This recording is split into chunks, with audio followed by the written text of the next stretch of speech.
Everyone, আসসালামু আলাইকুম। Welcome করছি নতুন আরেকটি ভিডিওতে। আজকে আমরা গিয়েছিলাম বরিশাল হাতেম আলী কলেজ চৌমাথা লেকের পাড়ে। স্ট্রিট ফুড পছন্দ করে না এমন মানুষ খুব কমই আছে। এই জায়গাটাতে আসলে একসাথে অনেক খাবার পাওয়া যায়।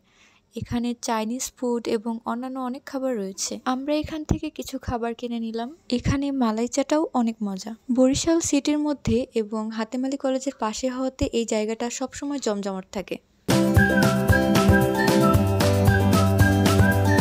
এখানকার ফুচকাটা আমার খুব বেশি পছন্দ। আমি যখনই এখানে আসি এটা আমার খেতেই হবে। তারপরে আমরা গিয়েছিলাম লেক ভিউ রেস্টুরেন্টে, এটাও একই জায়গাতে। এখানকার লাচ্ছিটা আমার খুব পছন্দ। ওদের খাবারের কোয়ালিটিও মোটামুটি ভালো। আজকের ভিডিওটা এ পর্যন্তই। আবার নতুন কোনো ভিডিও নিয়ে হাজির হব। সে পর্যন্ত সবাই ভালো থাকবেন, সুস্থ থাকবেন। আর ভিডিওটা ভালো লাগলে অবশ্যই লাইক করবেন। আল্লাহ হাফেজ।